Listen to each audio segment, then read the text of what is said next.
मी अनेक मंदिरं येथे आहे आणि आता जे आमचे बंधू संतोष काळे साहेबांनी सांगितलं की मी तुमचे हात पडतो, पाय पडतो, हात जोडतो, पाय पडतो. संतोष भाऊ, मी तुमच्या हक्काचा खासदार आहे. ना हात जोडण्याची आवश्यकता आहे ना पाय पडण्याची आवश्यकता. हक्काने सांगा तुम्हाला काय. आमदार खासदारांना इतका मोठा करू नये, कोणीही असू द्या. तुम्ही लोक आहे जे मला खासदार केलेले आहे आणि तुम्ही हक्काने मला सांगू शकता की आमचं हे काम करायचे आहे.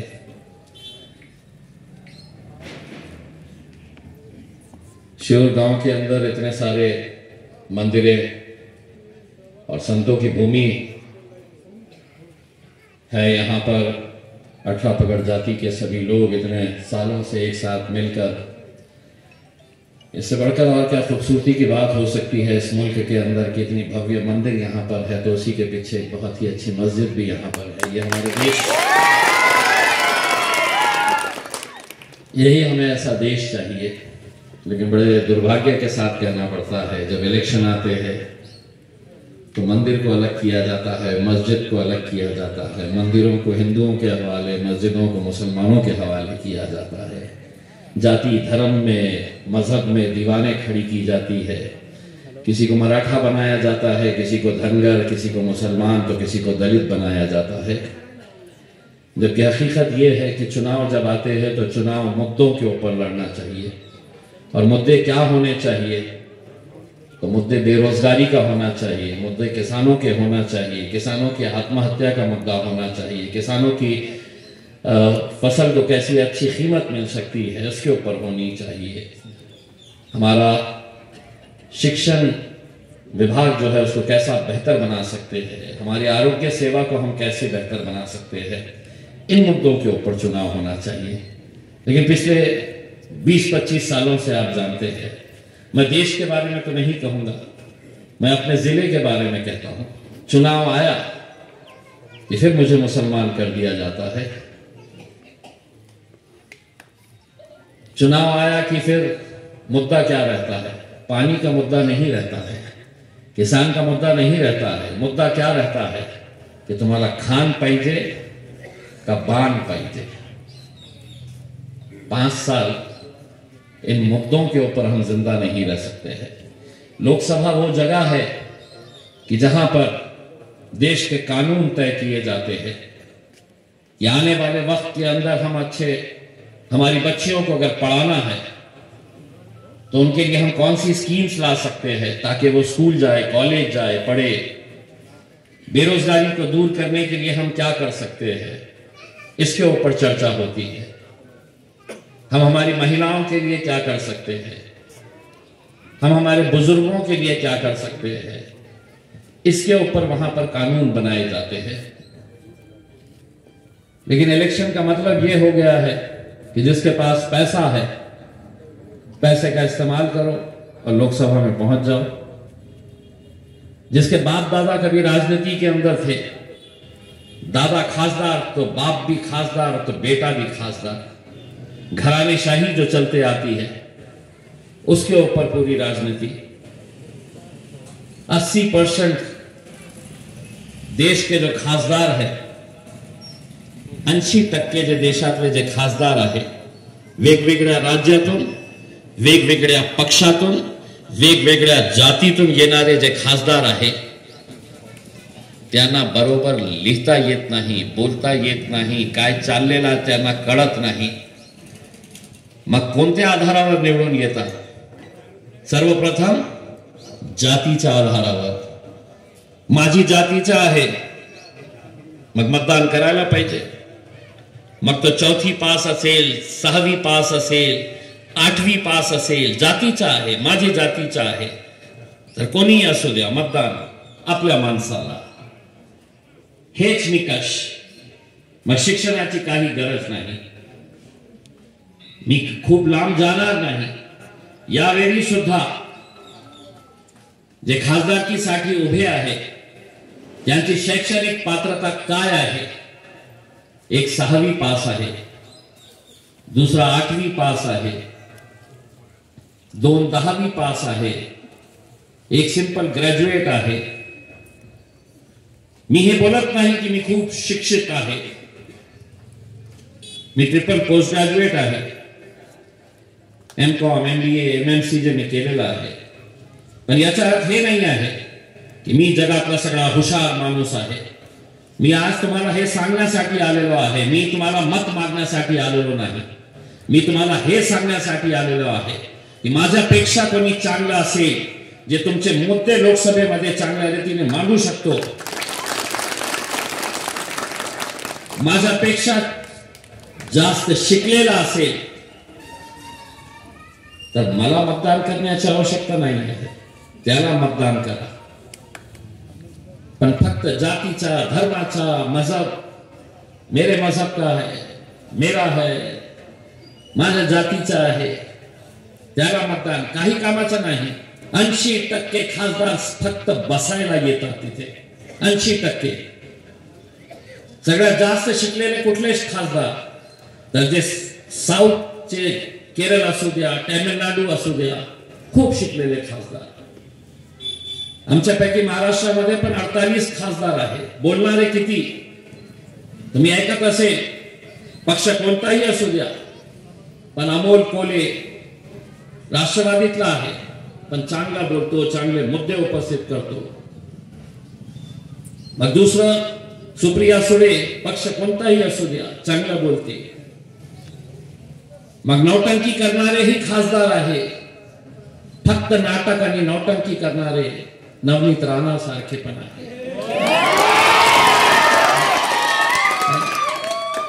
तोंड उघडले, शेतकरी मरत आहे, शेतकरी आत्महत्या करत आहे.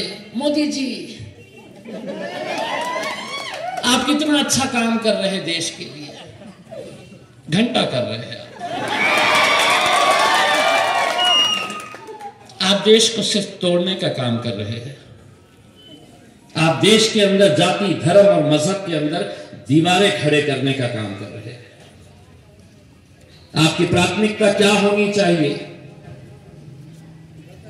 शिऊर गांव के अतराफ में जितने जिला परिषद के सरकारी स्कूल है, जे सरकारी शाळा आहे, मी जिल्हाधिकाऱ्यांना सर्वे करायला लावलं की सांगा मला की माझ्या जिल्ह्यामध्ये किती अशी शाळा आहे की ज्याच्या खोल्यावर पक्के छत नाही आहे. आश्चर्य वाटेल आपल्याला. फक्त एका जिल्ह्यामध्ये 3330 वर्ग खोल्या असे आहे, फक्त एक जिल्ह्यामध्ये, की ज्याच्यावर पक्की छत नाही आहे. टीनच्या शेडच्या खाली मुले शिकत आहे. कोण आहे ते मुले? ते शेतकऱ्यांचे मुले आहे, ते कष्टकऱ्यांचे, कामगारांचे मुले आहे, तो गोरगरिबांचे मुले आहे. यांना तुम्ही टीनच्या शेडच्या खाली, आणि खासदारांना चांगली बसण्याची व्यवस्था व्हावी. मेंबर ऑफ पार्लियामेंट बहुत आराम से बैठना चाहिए. 8,000 करोड़ रुपए की नई पार्लियामेंट बिल्डिंग बनाई गई. 8,000 कोटी रुपयेची. उद्घाटनासाठी जे आमची शेड्यूल्ड ट्राइबची आदिवासी राष्ट्रपती नवीन पार्लियामेंट बिल्डिंग इथे, आणि काहीच अंतरावर राष्ट्रपती भवन, पण तिला बोलवण्यात आलेलं नाही उद्घाटनासाठी. उद्घाटनामध्ये कोण फिरत होते नवीन पार्लियामेंट बिल्डिंग मध्ये? कंगना रनौत मॅडम फिरत होते. तो आदिवासी महिलाला आम्ही राष्ट्रपती केलं, आणि त्याच्यानंतर आम्ही तिचा अपमानच करत राहणार. ही सरकारचं धोरण आहे, आणि कोणीतरी विचार करण्याची आवश्यकता आहे, प्रश्न मांडण्याची आवश्यकता आहे. जेव्हा ते म्हणते कि 30 मार्च 2022 तक हम इस देश के अंदर हर बेघर को घर देंगे. ऐकलं का भाषण त्यांचं? कोणाचं? भाई और बहनों,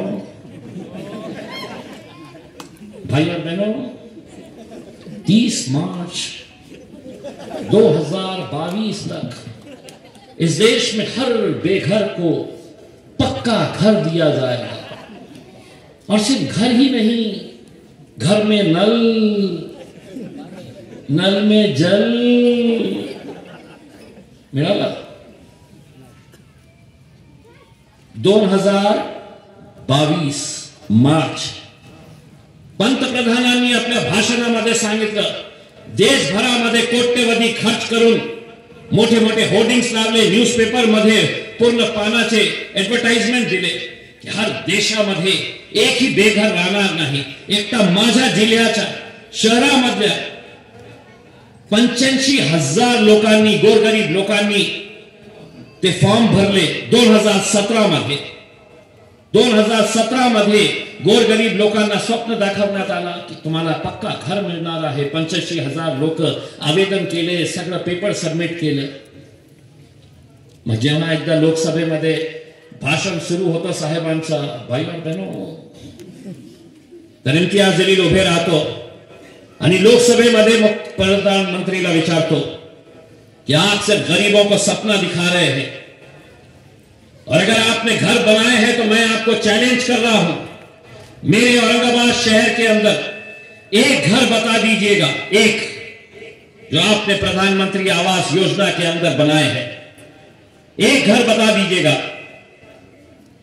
इतकं बोलणं खूप हिम्मत लागते आजच्या काळात, नाही तर 300 बसलेले आहे समोर। फक्त काय करायचं, ओरडायचं, कारण मी सत्य बोलतो तिथे। एक घर बताओ, मैं बोला मोदी जी आपने 85,000 लोग सपना देख रहे हैं, गोरगरीब लोग। मग ते भाषण संपल्यानंतर हरदीप सिंग पुरी नावाचे मंत्री त्यांच्या खात्यातले ते माझ्याकडे आले आणि त्यांनी म्हटलं, आप मोदी जी को कह रहे हैं कि उन्होंने सपना दिखाया है करके? मैं बोला हाँ, मैं मोदी जी को कह रहा हूं वो सपना दिखाए है करके। तो बोले आपको मालूम है कि देश के अंदर कितने लाख घर बनाए हैं मोदी जी ने? मैं बोला नहीं मालूम, मैं देश का नेता नहीं हूं, मैं इस देश के एक लोकसभा क्षेत्र का खासदार हूं और मैं सिर्फ अपने खासदारकी का जो क्षेत्र है मैं वहां की बात कर रहा हूं।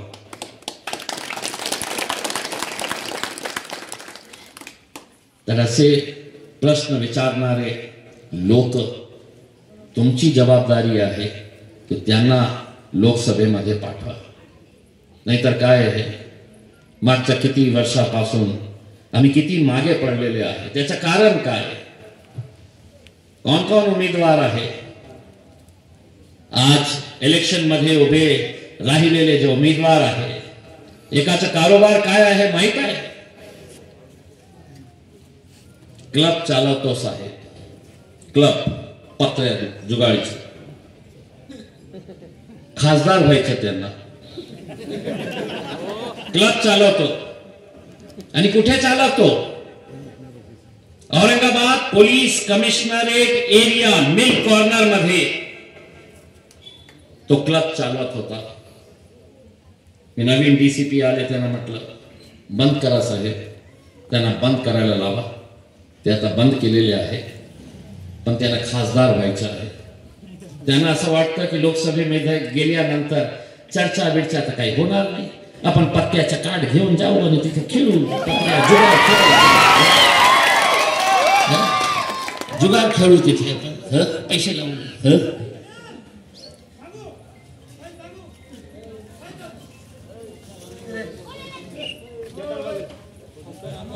आहे का याच्या दारूचं दुकान पण आहे का? दुसरे खासदार ज्यांना व्हायचं आहे,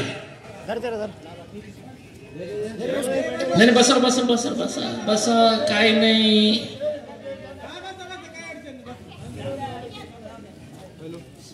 म्हणून तर मी बोलतो ना की दुसरे महाशय त्यांचा कारभार काय? बोला काका काय? टन टन टन टन टन। खासदार व्हायचे साहेबांना, खूप पैसे कमवले, 15-17 दारूचे दुकाने, महाराष्ट्राचे मंत्री असताना विचार करा, खासदार झाले तर गल्ली गल्लीमध्ये रोजगार देणार, सगळे दारुडे पडे, मग एक येणार सगळे, हे काय कुठे गेला, कुठे गेला, अरे बंद करा। नौजवानों, ये तुम्हारी जिम्मेदारी है। मैं हंसने के लिए और हंसाने के लिए नहीं कह रहा हूं। ये शराब, ये नशा, ये न जाने कितनी जिंदगियों को बर्बाद कर रहा है। अगर अपने समाज के प्रति आपकी कुछ जिम्मेदारी है, अपने समाज के प्रति यहां आ रहे हैं तो बाबा साहब अंबेडकर जी के पुतले के ऊपर हार चढ़ाइए। संविधान बनाए हैं बाबा साहब अंबेडकर ने, 22 प्रतिज्ञा त्यांनी दिलेल्या आहे। 22 प्रतिज्ञा, त्या प्रतिज्ञापैकी एक प्रतिज्ञा काय आहे? कोणी दलित बांधव असेल तर फक्त बाबासाहेब आंबेडकरांची जयंती साजरी करण्यासाठी मोठे मोठे स्टेज लावायचे, डीजे लावायचे। एकदा तरी विचार केला की त्या 22 प्रतिज्ञामध्ये एक प्रतिज्ञा हे आहे की आपण नशेपासून दूर राहायला पाहिजे, व्यसनापासून आपण दूर राहायला पाहिजे। कोण विचार करेल याचा? निवडणूक आली, पुन्हा पुन्हा तेच मुद्दे। मी आज काय बोलतो? मी आज खासदार आहे, उद्या राहणार नाही राहणार, पण 5 वर्षामध्ये मी खासदार असताना समाधानी आहे की देशात सगळ्यात जास्त प्रश्न, देशामध्ये 543 खासदार आहे, 543, 543 मेंबर्स ऑफ पार्लिमेंट। या 543 मेंबर्स ऑफ पार्लिमेंट मध्ये सगळ्यात जास्त प्रश्न नरेंद्र मोदी साहेबांची सरकारला कोणी विचारला असेल तर तुमच्या खासदार इम्तियाज जलीलांनी विचारले।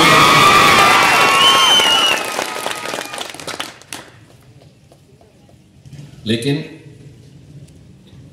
अब बोल रहे हैं कि 400 अब की बार 400 पार। इनके 2 नंबर के जो नेता है अमित शाह साहब, 1.5 महीना पहले आया चुनावी प्रचार की शुरुआत करने के लिए। कुठे आले? माझ्या शहराला। मराठवाडा सांस्कृतिक मंडळ मध्ये मोठी सभा घेतली। मग सभा कशी घेतली? गाड्या पाठवण्यात आले, लोकांना पैसे देण्यात आले की बाबांनो या आणि ऐका। हे ते लोक जे आलेले आहे ना, ते 1 रुपया घेऊन आलेले नाही आहे, आमच्या प्रेमातून आलेले आहे। मग पैसे, सभा भरवली आणि त्या सभेमध्ये काय सांगितलं की मुझे दिल्ली में पूछा जाता है कि यहां का सांसद, यहां का खासदार कौन है, तो यहां के खासदार को उखाड़ कर फेंकना है, यहां से कमल को खिलाना है और कमल को दिल्ली भेजना है। यहां कमल खिलाना है, मुझे उखाड़ के फेकना है। ते भाषण झाल्यानंतर बहुतेक पोलिसांनी त्यांच्या कानात येऊन सांगितलं असेल की बाबा या भांगडीत पडू नका, या शहरामध्ये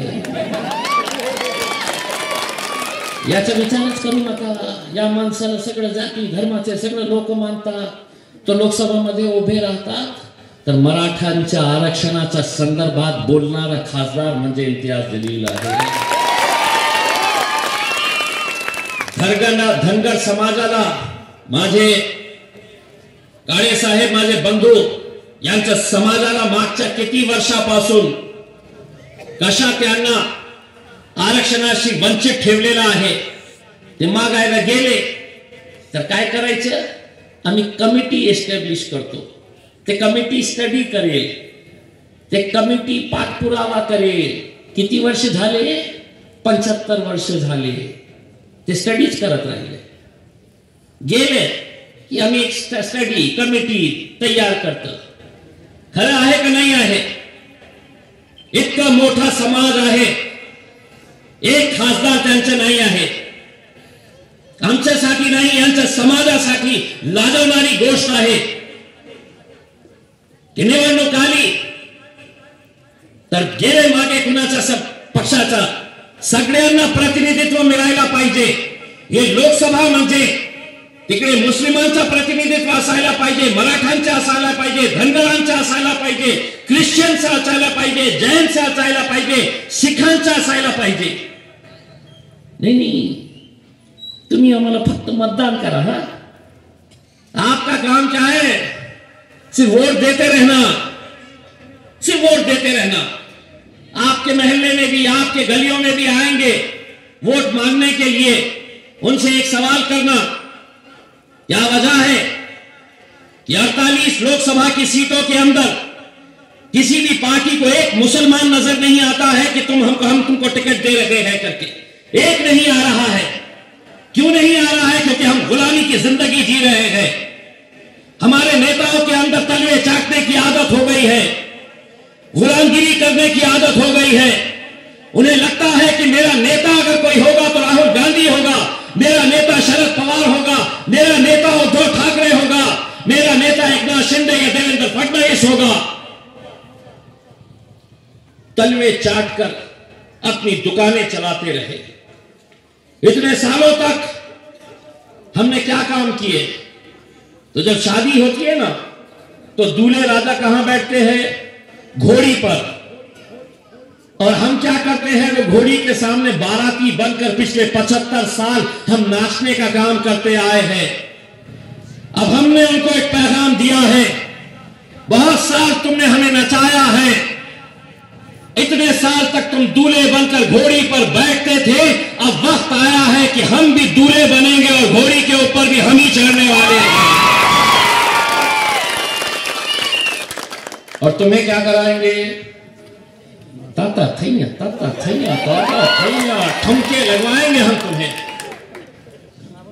अगर तुम ये समझ रहे हैं कि हर 5 साल के बाद आएंगे, भोली भाली जनता को बेवकूफ बनाएंगे, इस इलाके के किसी बड़े गुंडे मवाली को पकड़ेंगे, पैसा देंगे और कहेंगे कि इनके वोटों को बांटो, इनके वोटों को काटो, इनके वोटों को तकसीम करो. हर शहर के अंदर यही होता आया है. हर शहर के अंदर 20 साल के शिवसेना के खासदार को जब हराया था इम्तियाज जलील ने तो कोई बड़ी बात नहीं की थी. मैंने कहा था एक बार एक ताकत बनकर खड़े तो रहो, एक धक्का लगाओ तो सही. ऐसा धक्का लगाए धन खासदार झाला. 48 सीट महाराष्ट्रातली. कोण कुठे जिंकलं, कोण पराभव झालं याची चर्चाच नाही होती. हे औरंगाबाद मधून कशा जिंकलं या माणसाने याची चर्चा त्या दिवस होती. आता पुन्हा सांगतो, 13 तारखेला मतदान आहे. माझा चिन्ह पतंग आहे. पतंग को क्या करना है? खूब पहलना. ईवीएम मशीन आई तो क्या करना? अभी बोला किसने? तभी कैसा वोट मारना? बोल जोर से. दपा ध दपा ध दपा ध. बस 13 तारीख के दिन न जात देखो, न धर्म देखो, न मजहब देखो. अगर काम कर रहा है तो वोट दो, अगर काम नहीं कर रहा है तो यकीनन वोट नहीं देना चाहिए. और 13 तारीख के दिन अगर आपने मुझे साथ दे दिया तो 4 जून की तैयारी कर लो. इतना आपको यकीन दिलाता हूं कि हिंदुस्तान का सबसे बड़ा जश्न इंशाअल्लाह औरंगाबाद के अंदर मनाया जाएगा. आप सभी को उसके अंदर शामिल होना है. बस आप लोगों से यही इंतजार करने के लिए आया है. इस बार चुनाव से पहले आया हूं, इंशाअल्लाह शुक्रिया अदा करने के लिए. जीत के बाद भी जरूर आऊंगा. बहुत बहुत शुक्रिया.